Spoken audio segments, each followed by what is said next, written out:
बात कर रहे थे मनोविज्ञान के इतिहास की। तो मनोविज्ञान का इतिहास कितना पुराना है इसके बारे में थोड़ी सी जानकारी ले लेते हैं। सबसे पहले बात करते हैं मनोविज्ञान के इतिहास की। मनोविज्ञान का जो इतिहास है काफ़ी समय पुराना है। आज से लगभग 420 साल पुराना है। इसको दर्शन शास्त्र की शाखा माना जाता था और अरस्तु इसके प्रवर्तक माने जाते थे उस वक्त।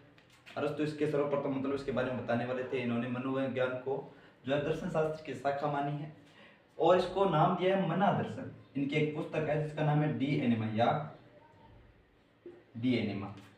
इसमें इन्होंने जो मनोविज्ञान है उसको दर्शन शास्त्र की शाखा कहा है और उसको नाम दिया है मना दर्शन। ठीक है।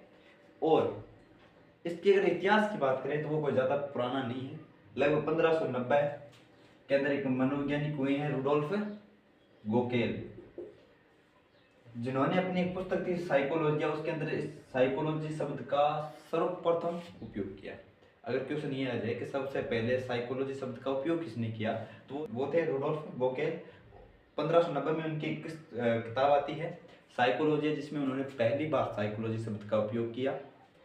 अलग अलग कालक्रम के अनुसार मनोविज्ञान की जो परिभाषा है वो चेंज होती रही है।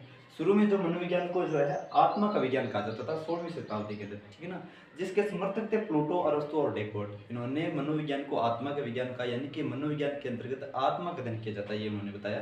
लेकिन बाद में इसमें परिवर्तन आया। इटली के जो पोम्पोनोजी थे उन्होंने 17 से 18 शताब्दी के अंदर कहा कि जो मनोविज्ञान है वो एक्चुअली में मन का विज्ञान है। मन का अध्ययन किया जाता है, मस्तिष्क का अध्ययन किया जाता है, लेकिन मन तो चंचल होता है, उसका अध्ययन करना संभव नहीं है।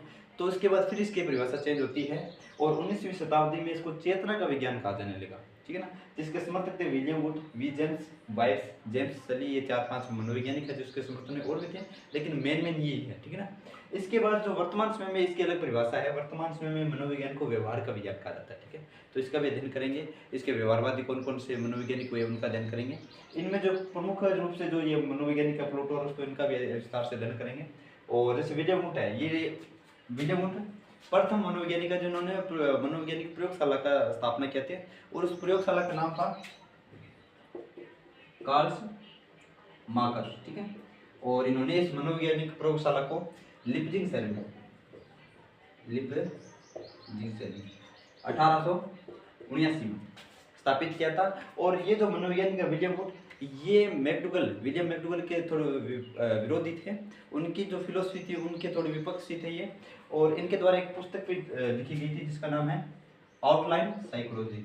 तो इसके बारे में अध्ययन करेंगे, आउटलाइन साइकोलॉजी, ठीक है। तो इन सभी चीज़ों का आगे विस्तार से अध्ययन करेंगे।